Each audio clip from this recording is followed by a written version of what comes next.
Bismillahirrahmanirrahim. Assalamualaikum warahmatullahi wabarakatuh.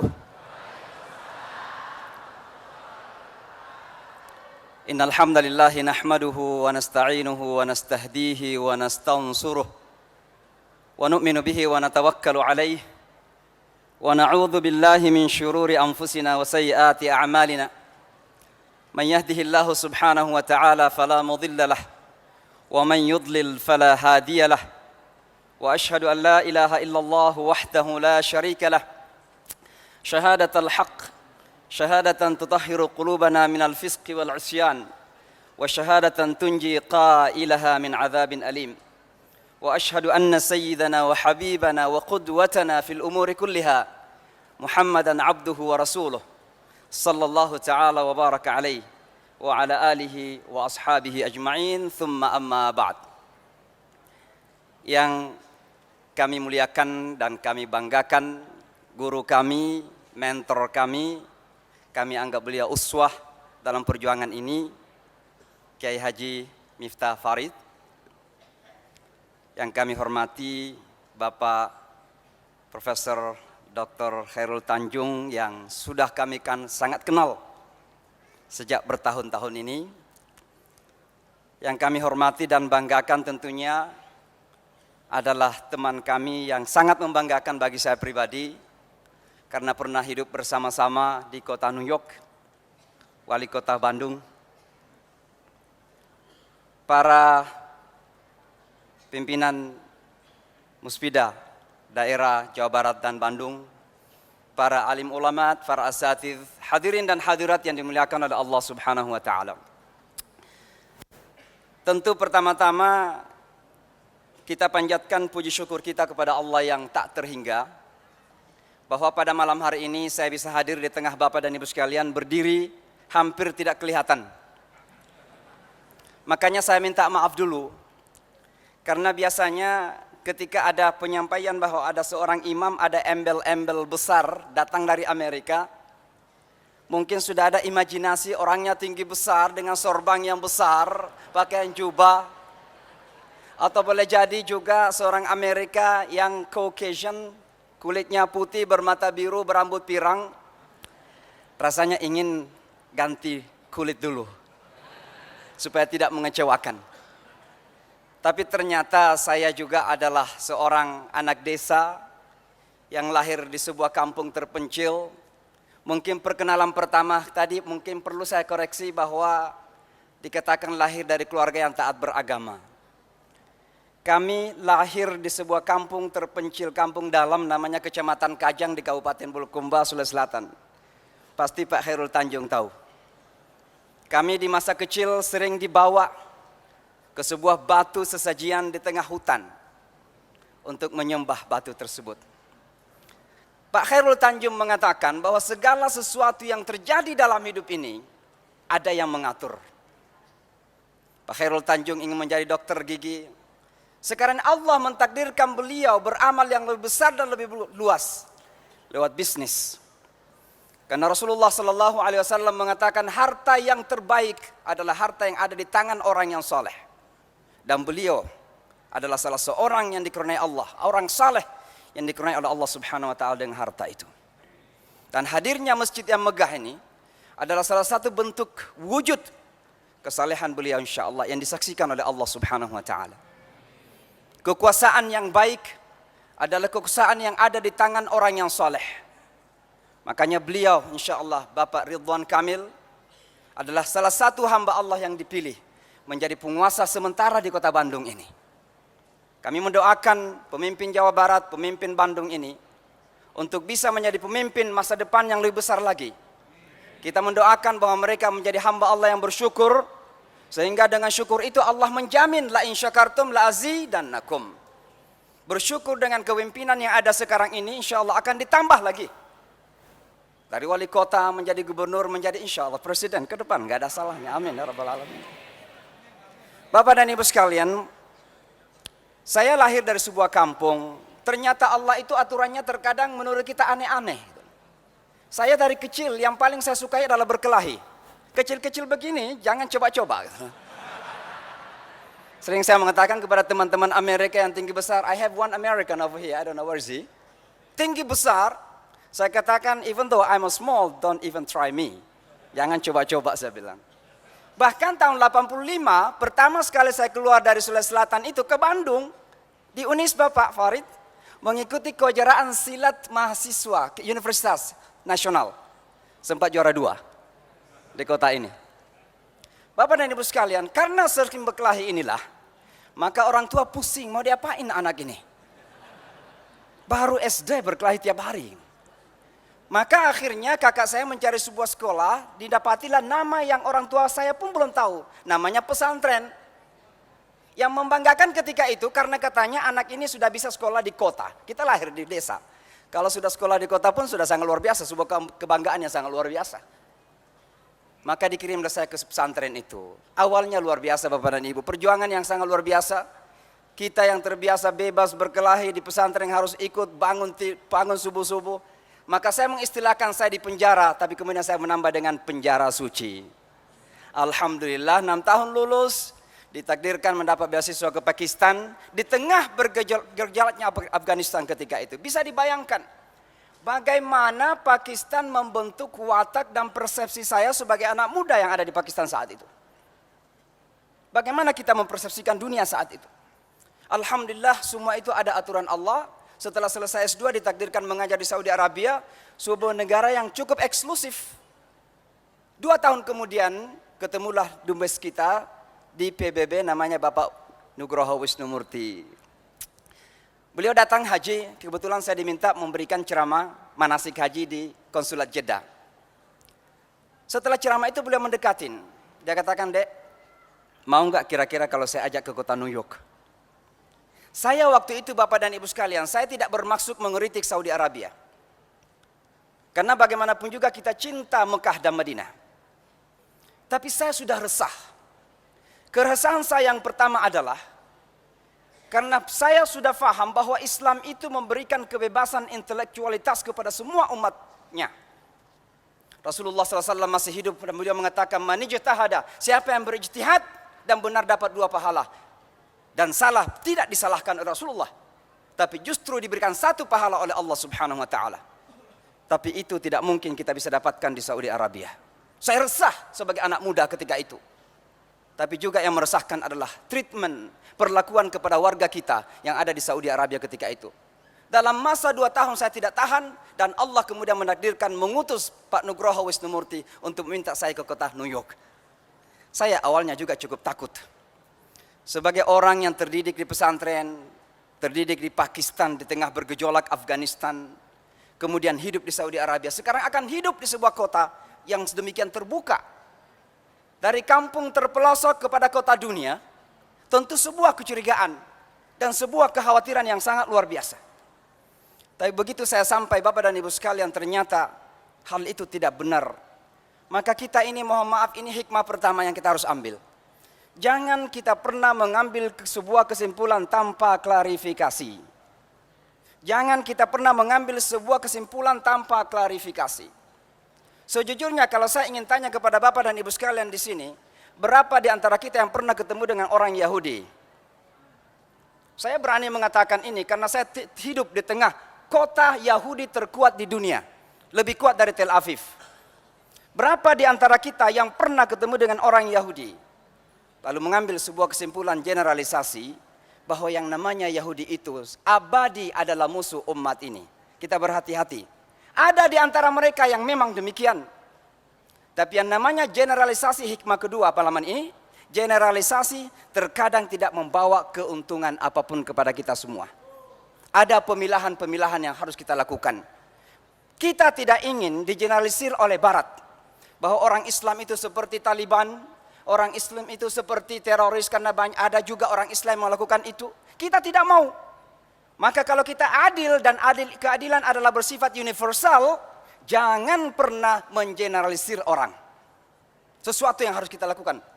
Adil itu adalah universal dan keadilan bersama Tuhan. Bukan keadilan itu hanya exclusively milik orang-orang Islam Bapak dan Ibu sekalian. Kembali kepada suasana kota New York. Kota New York itu kota dunia. Dan ternyata perkembangan Islam sangat luar biasa sejak saya pertama datang tahun 95. Yang menjadi dilema di sini Bapak dan Ibu sekalian, ada beberapa hal yang mungkin saya ingin sebutkan sebelum saya menyebutkan beberapa langkah-langkah dakwah yang mungkin bisa kita pelajari bersama. Yang pertama adalah memang mispersepsi Islam di dunia barat sangat luar biasa buruknya. Kita kenal, dan ini saya sampaikan di mana-mana berulang kali, persepsi atau image Islam di dunia barat itu sejak sebelum 11 September, demikian buruknya, kalau menggambarkan orang Islam, maka seseorang yang bersorban memakai jubah dengan pedang terhunus dekat onta, samping onta, di padang pasir. Onta adalah makhluk yang ajaib, tidak ada masalah. Tapi yang dibangun adalah sebuah stigma seperti Pak Khairul Tanjung sebutkan tadi, bahwa Islam itu terbelakang, Islam itu tidak mengenal peradaban, Islam itu miskin, orang Islam itu tidak mengenal sains dan teknologi, taunya cuma onta saja. Itu yang dibangun sesungguhnya. Maka stigma seperti ini Bapak dan Ibu sekalian, tantangan terbesar adalah merubah stigma ini. Bagaimana cara merubahnya? Tidak ada jalan lain yang terbaik adalah dengan merubah diri kita. Coba ingat di dalam Al-Quran. Surah As-Saff itu adalah surah yang menggambarkan struggle between the haq and the batil. Pertarungan antara kebenaran dan kebatilan, surah As-Saff. Apa kata Allah yang pertama? Subhanallahi ma fis samawati wa ma fil ard wa huwal azizul ghafur. Bahwa umat ini untuk bisa bangkit, pertama kita harus membangkitkan glory of God, kebesaran Allah dalam hidup kita. Adanya pusat bisnis di sebelah sana, diimbangi oleh masjid yang megah ini, menggambarkan bahwa ada glory dalam jiwa Pak Khairul Tanjung. Ini yang perlu kita bangun. Yang kedua Allah mengatakan, lima taquluna ma la taf'alun. Kenapa orang Islam seringkali membanggakan Islam ini, tapi dalam bentuk konseptual, dalam bentuk konsep. Islam itu indah, Islam itu bersih, Islam itu maju, Islam itu sains dan teknologi. But where is the reality? Mana buktinya? Itu kan lima taquluna ma la taf'alun. Maka untuk merombak persepsi Islam di dunia barat, tantangan yang terutama adalah dunia Islam harus berubah.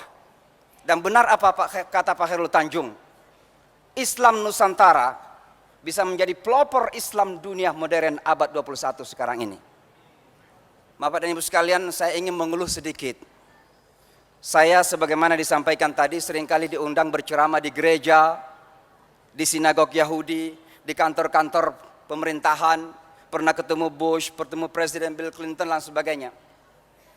Tapi ketika saya ceramah bahkan di universitas, saya katakan saya ini orang Islam Indonesia. Do you know Indonesia? Kamu tahu Indonesia enggak? Hampir diam dulu semuanya. Kalau saya bilang kalau begitu Bali. Oh yes, Bali, I know Bali. Jadi seolah-olah Indonesia ini bagian dari Bali.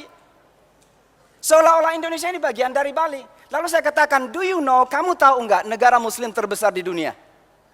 Saudi Arabia, Mesir. Padahal Bapak dan Ibu sekalian ingat, kalau seluruh umat Islam di Timur Tengah disatukan, mereka masih jauh lebih kecil dari umat Islam Indonesia saja. Lebih kecil. Mereka itu hanya 15% sampai 18% Muslim Arab dunia kita. Indonesia adalah negara muslim terbesar. Kalau saya katakan muslim negara terbesar itu ada di Asia Tenggara, apa kata mereka? Malaysia ya. Lebih kental Malaysia. Bahkan ada yang pernah menjawab begini, Filipina. Coba lihat, kenapa Filipina? Karena ada konflik Moro. Seolah-olah di mana ada konflik ya itulah Islam. Dan di mana ada Islam pasti terjadi konflik. Maka tantangan kita umat Islam sekarang ini adalah merombak semua itu, merubah stigma yang ada ini, bahwa Islam menjadi sumber konflik, menjadi Islam sebagai sumber perdamaian. Islam menjadi sumber perpecahan yang memecahkan, bahkan dalam umat ini pun kita berpecah. Menjadi Islam yang bisa menyatukan, tidak saja sesama Islam, tapi Islam yang bisa menjembatani antar kelompok umat manusia. Bapak dan Ibu sekalian, sering saya dikritik oleh teman-teman Muslim, khususnya dari Timur Tengah. Loh, kamu berani-berani membangun hubungan dengan Kristen dan Yahudi bahkan sekalipun. Satu buku saya yang paling terakhir terbit namanya Sons of Abraham. Saya tulis bersama dengan Rabi Yahudi di kota New York. Saya dikritik keras. Kenapa Anda berani-berani demikian? Mereka mengatakan, pola Al-Quran mengatakan kok, walan tarda ankal yahudu walan nasara hatta tattabi'a millatahum. Yahudi Nasrani tidak akan pernah reda kepada kamu sampai kamu ikut kepada millah mereka. Saya ketemu dengan Muslim India. Kamu di India memusuhi kamu siapa sih? Yahudi enggak? Oh bukan, Hindu. Saya ketemu dengan Bosnia. Yang memusuhi kamu itu apa? Orang Yahudi. Karena ada ayat Al-Quran mengatakan, wala tajidanna asyaddan nasi adawatan lal yahudu walladzina asyraku. Saya ketemu dengan orang Bosnia, Mustafa Cerik namanya, mufti Bosnia. Saya katakan, mufti, yang membenci kamu siapa di Bosnia? Orang Yahudi enggak? Dia katakan, bukan, bagi kami ayat itu konteksnya bukan. Bagi kami konteksnya Kristen, karena kami dibunuh sama orang Kristen. Saya ketemu dengan orang Muslim dari Myanmar, saya tanya, oh Yahudi enggak yang benci kamu? Oh tidak. Loh siapa? Buddha katanya. Loh kalau begitu bagaimana memahami ayat dalam Al-Quran? Pelajaran penting malam ini Bapak dan Ibu sekalian. Kita harus mengupdate informasi kita, penafsiran kita tentang ayat-ayat Al-Quran. Kalau tidak maka kita akan menjadi, mohon maaf agak kasar sedikit, menjadi seperti katak di bawah tempurung. Karena kita berani melakukan perombakan-perombakan dalam penafsiran-penafsiran. Bukan merubah Al-Quran. Insya Allah Al-Quran dijaga oleh Allah sampai hari kiamat nanti. Tapi merombak pemahaman kita ini dalam konteks dunia global sekarang ini menjadi sangat krusial bagi umat kita ini. Bapak dan Ibu sekalian, itu masalah yang harus kita hadapi. Mispersepsi yang sangat luar biasa. Yang kedua adalah, mohon maaf Pak Khairul Tanjung, lemahnya PR dan media kita. Kita sangat beruntung punya beliau. Saya berdoa betul-betul berdoa, mudah-mudahan Trans ini akan mengglobal. Mudah-mudahan Trans ini akan menembus Wall Street. Kita mendoakan. Karena sekali lagi Bapak dan Ibu sekalian, bukan masanya untuk kita menangis dan mengeluh. Masanya untuk kita memberikan alternatif. Bapak dan Ibu sekalian, kami di Amerika Serikat menghadapi masalah PR dan media. Saya kasih contoh beberapa waktu yang lalu. Donald Trump, mungkin kenal Donald Trump. Pernah mencoba untuk running melawan Barack Obama. Karena Donald Trump ini kan benci sekali Barack Obama. Walaupun di Amerika pertama kali ada orang Afro-Amerikan terpilih sejarah, tapi masih banyak orang putih yang sangat kecewa dan sakit hati. Termasuk Donald Trump. Saya berani mengatakan demikian. Dicari-cari di mana dia lahir, akte lahirnya di mana, dicari-cari segala kesalahan. Tidak ditemukan, dia coba untuk running. Lalu dia mengadakan eksplorasi berkeliling Amerika. Ditanya oleh sebuah media, menurut Anda, Fox News ini. Ditanya oleh Fox News, menurut Anda bagaimana sih Islam dan umat Islam itu, orang Islam? Dia katakan masalah. Orang Islam itu masalah. Saya cukup sakit hati dan tersinggung. Saya ini sejak pertama datang sudah membangun dialog dengan orang Kristen. Tahun 2006 saya menginisiasi pertama kali pertemuan puncak tinggi antara rabi-rabi Yahudi dan imam-imam Muslim. Loh apa bahayanya saya sebagai orang Islam? Kiai Mamang ini pernah jalan dengan saya bersama Rabi Yahudi ke Yerusalem. Kenapa bahayanya? Apa bahayanya saya? Saya mengontak seorang teman namanya Russell Simmons, pernah dengar barangkali namanya, itu raja hip hop. Beliau beragama Yahudi. Saya kontak Russell, saya katakan Russell, tolong diatur pertemuan dengan Donald Trump. Datanglah kita ke Donald Trump. Ternyata Donald Trump itu datang menjemput kita di pintu. Tapi dia saat jabat tangan sama Russell Simmons, dia masih begini-begini mencari imam gitu. Padahal saya sudah di sana di bawah sini. Barangkali disangkanya imamnya itu kan tinggi besar gitu loh. Russell kemudian mengatakan, ini dia imamnya kan, ini dia imamnya. Dia jabat tangan sama saya, lalu dia ketawa. Lalu ditanya oleh Russell, kok ketawa? Kenapa ketawa? Mau lihat jawabannya apa beliau di sini. Dia katakan, saya tidak pernah bermimpi untuk ketemu dengan seorang muslim, bukan imam, ketemu dengan seorang muslim yang bisa tersenyum. Bayangkan Donald Trump, orang yang sehebat itu, merasa bermimpi ketemu seorang muslim yang bisa tersenyum. Saya tanya, kenapa Mr. Donald? Dia katakan, karena itu yang saya lihat di televisi. Di mana-mana orang Islam pasti marah.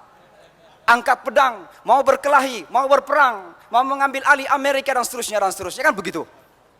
Lalu saya katakan, kenapa Anda mengambil kesimpulan seperti itu? Dia katakan dari media. Saya katakan, Mr. Donald Trump, sebelum saya datang bertemu dengan Anda, saya juga pernah punya kesimpulan bahwa Donald Trump itu adalah orang yang angkuh dan arogan. Maklumlah dia punya show namanya Apprentice Show kan. You are fire. Kan begitu. Dengan sangat angkuhnya, kelihatan angkuh gitu. Tapi ketika saya bertemu dengan Anda ramah, jemput di pintu. Kalau saya mengambil sebuah kesimpulan tentang Anda orang besar dari televisi, alangkah naifnya saya. Kalau Anda mengambil kesimpulan tentang orang Islam 1,6 miliar di dunia dari televisi, alangkah naifnya saya katakan. Bapak dan Ibu, sejak itu Donald Trump tidak pernah lagi ngomong mengenai Islam. Ini adalah masalah media dan PR kita. Tantangan kita terbesar. Oleh sebab itu Bapak dan Ibu sekalian, apa langkah-langkah yang harus kita lakukan untuk mendakwakan Islam ini? Yang pertama adalah perlunya yang disebut dengan keikhlasan itu. Saya ingin mengingatkan diri saya sendiri dan para ulama dan para dai bahwa kata yang paling efektif, yang paling akan menyentuh itu adalah kata yang keluar dari hati nurani kita. Rasulullah itu tidak punya konsep yang muluk-muluk. Tidak berfilsafat yang tinggi-tinggi. Tapi kata beliau itu keluar dari hati, begitu dengar orang masuk dalam hati manusia. Maka niat kita mendakwakan agama ini adalah ud'u ila sabili rabbika, bukan ila sabilil ahwa, bukan ila sabilil ahzab, bukan kepada golongan kita, bukan kepada kelompok kita, bukan kepada kepentingan kita, tapi ila sabili rabbika. Dan tujuannya adalah untuk menyelamatkan umat manusia. Bapak dan Ibu, bangunlah kasih sayang kepada sesama manusia. Yang namanya kasih sayang itu bukan hanya kepada sesama muslim saja, karena Islam itu rahmatan lil alamin, bukan hanya rahmatan lil muslimin. Dan kasih sayang yang paling penting adalah ketika kita melihat manusia berada di jurang kehancuran, umat Islam harus bangkit melakukan penyelamatan, salvation. Maka dakwah adalah penyelamatan. Saya kasih contoh Bapak dan Ibu sebagai gambaran dunia barat sekarang ini. Suatu ketika datanglah di kelas saya, namanya Islamic Forum for Non-Muslims. Seorang anak muda dengan pakaian yang nampak seperti tidak terurus. Biasanya di kelas saya itu saya tantang mereka untuk bertanya, berdiskusi. Dia angkat tangan lalu mengatakan, saya tidak bertanya tapi saya ingin punya extra time. Setelah selesai kelas, kita duduk berdua, dia orang tinggi besar, orang putih. Lalu saya tanya, what I can do for you? Apa yang saya bisa bantukan? Apa dia katakan? I'm angry, katanya. Saya marah. Wah, ini kan cuma berdua di kelas. Orang tinggi besar, berdua di kelas, dia marah. Saya siap-siap juga, silat masih ada. Saya tanya, kenapa kamu marah? Dia katakan, saya ini kok seperti mesin, katanya. Seperti mesin. Di pagi hari saya keluar ke tempat kerja, di malam hari saya kembali ke apartemen saya, di weekend pada akhir pekan saya pergi menghabiskan duit saya berpoya-poya di bar. Tapi saya tidak tahu untuk apa. Kenapa saya hidup? Saya paham bahwa dia ternyata mengalami kekosongan spiritualitas. Kenapa saya tahu itu? Karena dia seorang insinyur, maaf Pak Wali Kota. Seorang arsitektur yang bekerja di sebuah architectural firm yang sangat terkenal di kota New York. Namanya Matthew. Lalu saya menjelaskan tentang tujuan hidup. Alhamdulillah dalam waktu 30-40 menit. Dia mengatakan, Imam, I'm sorry I have to leave. Saya harus pergi karena nggak punya waktu banyak. Saya kasih terjemahan Al-Quran, saya kasih pamflet, dia pulang. 2 hari kemudian, kelas saya hari Sabtu, hari Senin dia menelpon. Imam, bagaimana caranya menjadi seorang muslim? Saya bilang, sudah baca Al-Quran nggak? Belum. Pamflet yang saya berikan, belum juga. Loh, alasannya masuk Islam apa? Dia katakan, itu yang saya cari, yang kamu jelaskan kemarin, mencari tujuan hidup. Karena dia kekosongan batin, saya menjelaskan tujuan hidup.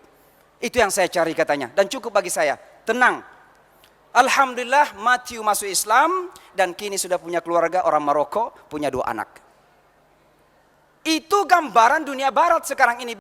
Kalian jangan heran, kalau di gedung-gedung tinggi di kota New York itu ada ruang-ruang tempat meditasi.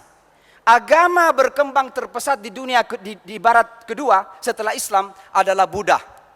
Kenapa? Karena memang ada kekosongan spiritualitas. Disinilah kesempatan bagi Islam ini untuk masuk. Kenapa bagi Islam? Karena ternyata pemenuhan kebutuhan spiritualitas tidak cukup. Islam adalah agama yang komprehensif. Saya berikan satu contoh lagi. Seorang sopir limo, orang Mesir. Dia nelpon saya, dia katakan, Imam, ada orang yang mau belajar Islam. Saya katakan, suruh aja datang ke masjid. Datang dia ke masjid. Orang tinggi besar juga. Tapi ketika datang dia memakai baju Buddha, biksu Buddha. Tatunya kelihatan di kepalanya karena gundul, tatunya ada di mana-mana. Saya katakan, have a seat, duduk. Dia duduk. Saya tanya, untuk apa kamu belajar Islam? Dia katakan sebagai seorang Buddha, dia bilang. Pertama saya tanya, kenapa kamu berpakaian biksu? Dia katakan karena saya menghadap seorang imam. Jadi menghormati seorang imam, disangkanya imamnya itu pakaiannya lain. Terus terang saya dari awal kan pusing, pakaian kebesaran Islam itu apa sih? Jubah, gamis Pakistan, Bangladesh, atau baju koko, atau baju batik. Saya juga pusing.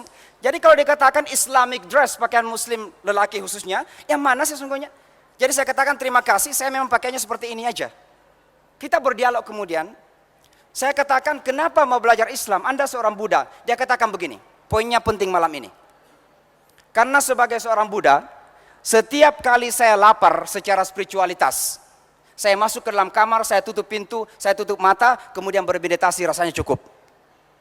Tapi begitu saya meninggalkan kamar itu, saya hilang kembali. Saya ingin sebuah agama yang bisa membimbing saya dalam bahasa dia in 24 hours 7 days. Saya kemudian menjelaskan Islam bagaimana membimbing kita dalam hidup ini. Dari sejak kita ke tempat tidur, sampai bangun, sampai kembali ke tempat tidur. Ada aturan-aturan yang telah ditetapkan oleh Allah dan Rasulnya. Dengan izin Allah Bapak dan Ibu sekalian, 40 menit dia mengatakan, boleh enggak saya diterima menjadi seorang muslim? Saya katakan, Islam ini bukan agama orang tertentu. Sebagaimana saya bisa menjadi muslim yang baik, orang Arabia bisa menjadi muslim yang baik, Anda yang bermata biru, berambut pirang, berkulit putih, bisa menjadi the best muslim. Tapi rupanya jawaban saya itu biasa-biasa saja ditanggapi. Saya kemudian meneruskan penjelasan mengenai tujuan hidup dalam Islam, lalu dia bertanya lagi, apa betul saya bisa diterima menjadi muslim? Saya katakan, kenapa Anda bertanya seperti itu? Dan ini juga salah satu poin yang perlu kita pelajari malam ini. Apa kata beliau? Because I am a gay. Karena saya banci. Nah ini Pak Kiai gimana kira-kira jawabnya ini? Saya banci. Ini maaf, ini orang tinggi besar, punya otot, tapi I'm a gay gitu loh. Lalu saya diam sejenak, saya berpikir gimana merespon orang ini. Lalu saya tanya beliau, sejak kapan Anda merasakan perasaan seperti itu? Dia diam sejenak dan mengatakan, sejak saya memulai bisnis. Saya tanya bisnis apa? Dia mengatakan model. Jadi beliau itu adalah pebisnis model show, fashion show. Jadi bergaul dengan orang model dan sebagainya, itu yang mungkin menjadikan beliau. Singkat cerita Bapak dan Ibu sekalian, saya katakan, kalau begitu Anda pernah berubah, pertanyaan saya, mau berubah enggak? Mau berubah enggak? Sebab masuk ke dalam agama Islam ini bukan sekedar pindah agama. Masuk ke dalam agama Islam ini artinya melakukan perubahan total dalam kehidupan kita. Itulah kata Islam, udkhulu fis-silmi kafah. Bukan sekedar mengganti nama, bukan sekedar bahkan formalitas pindah agama, tapi melakukan perubahan totalitas dalam hidup kita. Dia mengatakan, iya saya coba. Alhamdulillah dia bersyahadat. Singkat cerita, setahun kemudian juga pergi ke Maroko, dapat istri orang Maroko. Kenapa bisa terjadi ini Bapak dan Ibu sekalian? Dua pelajaran dari peristiwa ini. Satu, bahwa dakwah dalam agama ini komprehensif. Dan ini yang menjadikan dakwah begitu cepat diterima di dunia barat. Sebab spiritualitas semata akan berantakan dengan logika. Orang terbesar, masyarakat terbesar yang masuk Islam di Amerika sekarang, itu adalah orang-orang Hispanik. Orang-orang yang datang dari Meksiko, Kolombia, Spanyol, dan sebagainya. Kenapa? Karena mereka orang-orang Katolik yang taat. Secara spiritualitas mereka kokoh. Tapi spiritualitas yang bertentangan dunia akal. Islam menggabungkan antara hati dan akal. Inna fi khalqis samawati wal ard wa ikhtilafil laili wan nahar la ayatin liulil albab alladzina yadhkuruna Allaha qiyaman wa qu'udan wa ala junubihim wa yatafakkaruna fi khalqis samawati wal ard. Islam menggabungkan antara zikir dan fikir, dan itu yang menjadikan Islam sangat diterima di dunia barat. Agama yang bertentangan dengan intelektualitas akan ditolak oleh dunia barat. Oleh sebab itulah, maka hal selanjutnya adalah penting untuk menyampaikannya dengan argumentasi yang solid. Bapak dan Ibu, kisah mengenai argumentasi yang solid ini sangat sederhana. Baru tahun lalu di bulan Ramadan, Masjid Al-Hikmah kita, Pak Khairul Tanjung, beliau punya sumbangsi yang luar biasa di Masjid Al-Hikmah, didatangi oleh seorang American Indian, keturunan India. Beliau pelajar S3 di New York University. Beliau datang berbuka puasa. Beliau masih orang Hindu. Setelah berbuka puasa datang dia bersalaman dengan saya, perempuan. Lalu dia mengatakan, tunjukkan kepada saya keunikan, kekhasan Islam. Kalau ada kekhasan, keunikan Islam yang Anda tunjukkan kepada saya, malam ini juga saya masuk Islam. Dia menantang. Saya mengatakan, barangkali yang khas dari Islam itu adalah percaya kepada Tuhan yang satu. Dia ketawa. Loh, kenapa ketawa? Dia bilang, kami orang Yahudi juga, orang Hindu juga percaya kepada Tuhan yang satu. Loh, kalau begitu patung-patung apa? Dia katakan, kami tidak menganggap mereka itu Tuhan, tapi kami menganggap mereka itu representasi Tuhan. Ada representasi Tuhan dalam bentuk female, wanita, laki-laki, ada bentuknya begini. Itu representasi Tuhan. Lalu saya bingung juga, gimana menjawabnya? Saya mengatakan, kalau begitu begini, Anda American, are you American? Yes, I am an American. Saya orang Amerika katanya. Kalau begitu Anda kagum dengan Barack Obama enggak? Oh yes, of course. Nah begini, kalau Anda mau ketemu dengan Presiden Anda Barack Obama, mana yang lebih baik? Langsung ketemu dengan Barack Obama, salaman, how are you sir? Saya punya masalah, saya ingin sampaikan unek-unek saya, atau lewat pengawalnya? Dia mengatakan, ya langsung dong. Karena pengawalnya boleh jadi menolak saya orang biasa saja kan? Saya mengatakan, itulah keunikan ajaran agama kita. Kalau saya ada unek-unek, ada permasalahan, ada problema hidup, saya langsung melepaskan unek-unek saya kepada Tuhan saya, Allah Subhanahu wa Ta'ala. Alhamdulillah, ternyata logika anak SD ini mengalahkan logika pelajar S3 di kota New York. Dia masuk Islam saat itu juga. Ini Bapak dan Ibu sekalian membuktikan bahwa yang namanya argumentasi itu sangat penting dalam berdakwah. Terkadang kita ini kan main bulldozer, mohon maaf. Komunikasi kita ini terkadang komunikasi bulldozer. Dan ini menjadi masalah. Kenapa pemerintah kota New York meminta saya mewakili orang Islam setelah 11 September? Karena sekali lagi saya bukan merendahkan teman-teman dari Timur Tengah. Tapi yang namanya komunikasi black and white, hitam putih literal, sangat berbahaya. Oleh sebab itu Rasulullah mengatakan, khatibun nasa qadra uqulihim. Berbicaralah kepada manusia sedang kadar pemikirannya. Oleh sebab itulah maka Bapak dan Ibu sekalian, yang namanya argumentasi penting. Yang namanya hikmah penting, yang namanya komunikasi penting. Bahkan di dalam surah Ar-Rahman Allah mengatakan, Ar-Rahmanu 'allamal Qur'an, khalaqal insan 'allamahul bayan. 'Allamahul bayan menunjukkan bahwa manusia tidak akan bisa hidup secara sempurna tanpa bisa mengekspresikan dirinya dalam bentuk komunikasi yang baik. Komunikasi bisa menjadikan dunia kita ini hancur, berperang. Tapi komunikasi juga lah yang bisa menjadikan dunia kita ini aman. Bapak dan Ibu sekalian, pada akhirnya saya tidak ingin berpanjang lebar karena malam ini adalah malam pembukaan, insya Allah Pak Wali saya akan datang lagi, Pak Heru Tanjung insya Allah saya akan datang, Pak Miftah Farid insya Allah saya akan datang lagi kalau Allah memberikan umur panjang. Tapi yang pasti adalah bahwa dakwah di Amerika Serikat ini mengalami perkembangan yang sangat luar biasa. Barangkali saya ingin tutup dengan ini. Tidak ada metode dakwah yang paling efektif dan insya Allah yang paling berhasil dibanding dengan akhlakul karimah itu sendiri. Rasulullah adalah contoh tauladan. Setelah 11 September saya membuka kelas khusus di Islamic Center, masjid terbesar di kota New York. Kelas saya membludak. Ruangan kecil, 40-50 orang. Ada yang datang memaki-maki, ada yang datang duduk pura-pura mendengar tapi mencari-cari kesalahan. Ada yang datang alhamdulillah memang serius. Dan yang serius itu 90% Allah berikan hidayah kepada mereka. Ada satu buku yang diterbitkan oleh Gema Insani Press namanya The True Love in America, itu sudah terbit.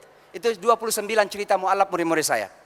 Bapak dan Ibu sekalian, ada satu orang yang datang baru di pintu, dia angkat tangan mencaci maki. Bukan saya yang dicaci maki. Kalau saya nggak ada masalah.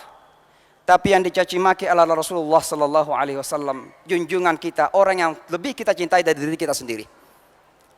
Saya ketika itu mau marah. Saya sudah mulai berkata dengan kata yang kasar, tapi kemudian saya berimajinasi. Kalau Rasulullah hadir ketika itu, apa kira-kira Rasulullah akan mencaci maki kembali? Kalau Rasulullah hadir ketika itu, apa Rasulullah akan menempeleng beliau?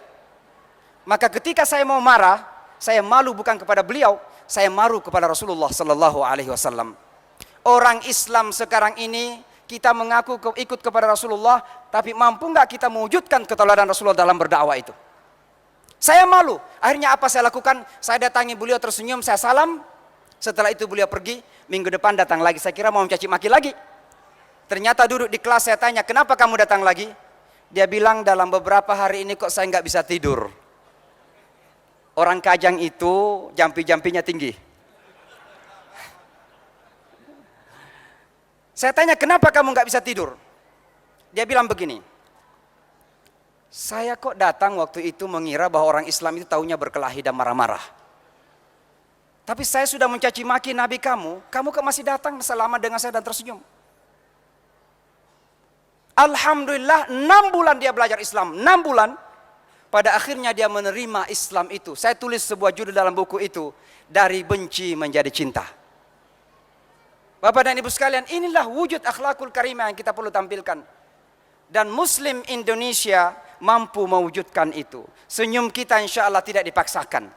Senyum kita itu dari hati yang paling dalam. Orang lain barangkali mendakwakan Pak Kiai mengatakan tabassumuka fi wajhi akhika sadaqah, tapi sambil muram gitu. Tersenyum kepada saudaramu itu sedekah, tapi enggak tersenyum. Maka senyuman kita ini adalah sesuatu yang sangat luar biasa. Orang Amerika itu cepat merasa guilty, feeling guilty. Orang Amerika itu walaupun dikatakan individualistik, tapi sangat friendly. Sehingga kalau misalnya ketemu di jalan kita tabrakan, ya minta maaf duluan mereka. Excuse me sir, I'm sorry. Maaf, saya minta maaf. Kalau orang Makassar seperti saya, ditabrak di jalan, tinju dulu baru minta maaf. Orang Amerika pasti akan minta maaf dulu. Nah, ini semua karakter Bapak dan Ibu sekalian yang bisa kita simpulkan dan menjadi sebuah akumulasi hingga dibangun sebuah metode dakwah yang bisa membuka hati akal mereka. Pada akhirnya saya ingin tutup dengan ini. Islam itu irresistible, tidak bisa ditolak. Yang menjadi masalah adalah terkadang kita justru umat Islam menjadi penghalang dari kebenaran Islam itu sendiri. Saya ingin tutup dengan cerita ini ya. Setelah 11 September, makasih. Setelah 11 September, saya diminta membaca ayat Al-Quran di Yankee Stadium oleh kantor wali kota New York. Ceritanya itu begini. Jadi akan diadakan doa bersama setelah 11 September itu. Lalu saya diminta berdoa. Saya terus terang galau betul. Doanya kira-kira isinya apa? Sebab di saat itu kita dibenci. Ada masjid yang dirusak, ada orang Islam yang ditusuk, ada wanita jilbabnya ditarik-tarik dipukulin. Sehingga kami ini dipandang dengan pandangan yang mencurigakan. Doa apa kira-kira? Akhirnya saya bilang, apa harus berdoa? Dia katakan boleh ceramah juga atau memberikan sambutan, tapi tidak boleh lebih dari 1 menit. Nah ini kan biasanya kalau ustadz ngomong baru selawat 1 menit sudah habis. Lalu saya mengatakan, apa ada yang lain? Dia katakan boleh baca kitab suci, tentu Al-Quran bagi kita. Saya baca Al-Quran lah. Saya pilih 3 tempat dalam Al-Quran.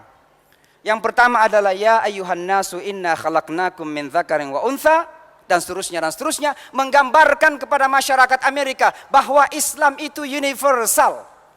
Bukan miliknya orang Arab saja. Orang Islam itu milik orang putih juga. Karena kita ini semua diciptakan dari satu bapak dan ibu. Saya ingin menggambarkan demikian. Yang kedua saya baca ayat i'dilu. Kenapa saya baca ayat tentang keadilan? Karena beberapa hari sebelumnya saya ketemu Presiden Bush. Saya salaman kepada beliau. Saya katakan, Mr. President, saya mengucapkan condolence dulu, belasungkawa. Saya katakan, Mr. President, ada 2 hal yang saya ingin minta. Yang pertama, tolong disampaikan kepada publik bahwa this has nothing to do with our faith and our community. Ini enggak ada urusannya. Serangan 11 September tidak ada urusannya dengan agama kami dan komunitas kami.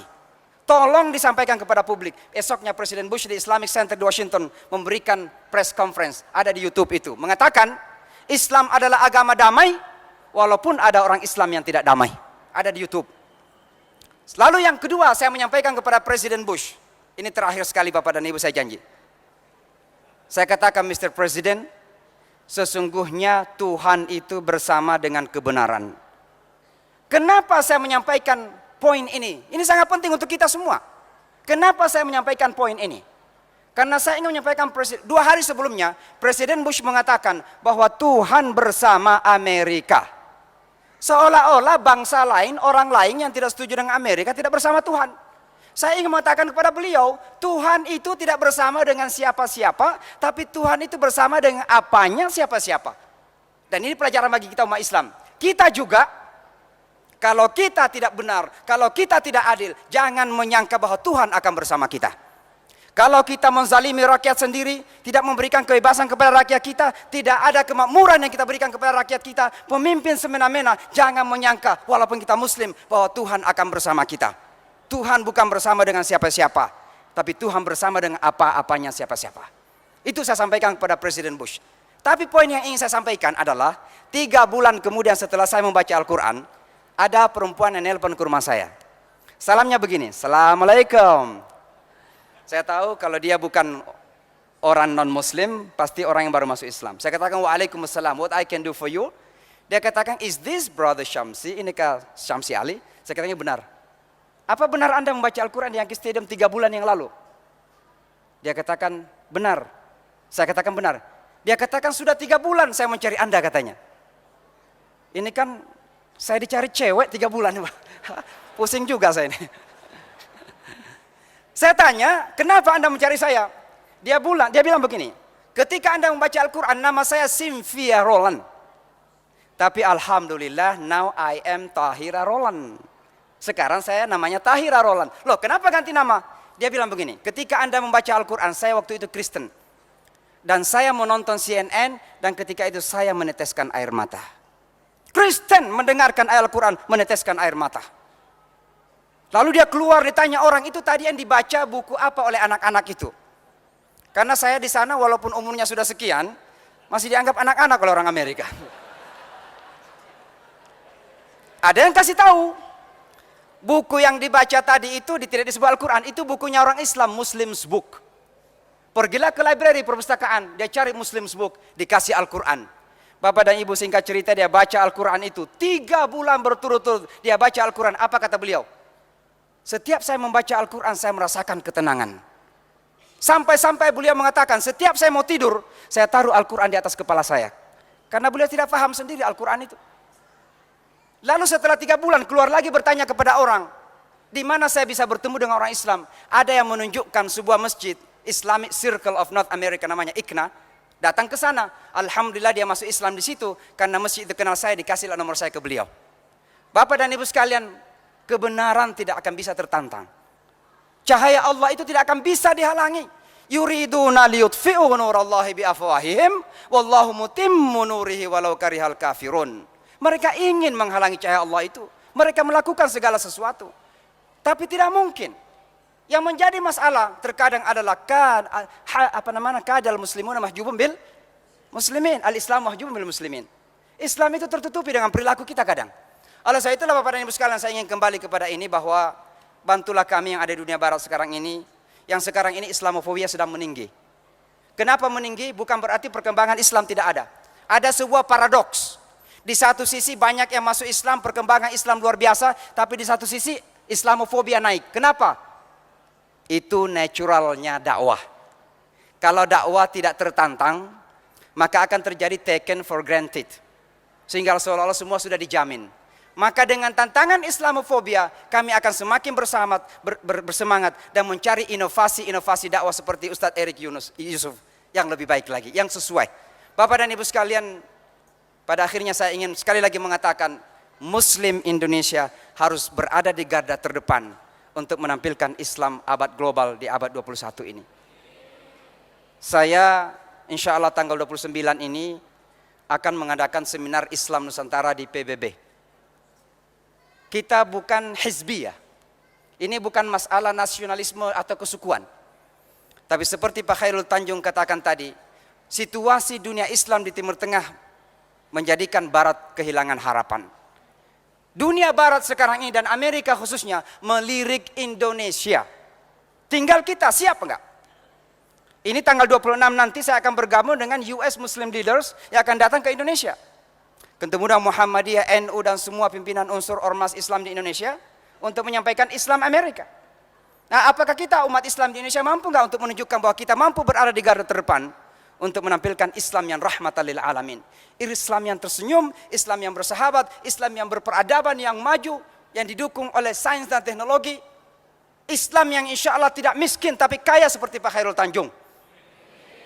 Islam ketika memimpin insya Allah pemimpin yang baik seperti Pak Ridwan Kamil. Kami keliling ke kota Bandung membanggakan tadi malam. Congratulations Pak. Konferensi Asia Afrika sudah dipersiapkan sedemikian rupa, tinggal didoakan 3% kata beliau. Mari kita doakan mulai malam ini. Kita tahajud, mudah-mudahan kota Bandung akan menjadi global city yang pertama.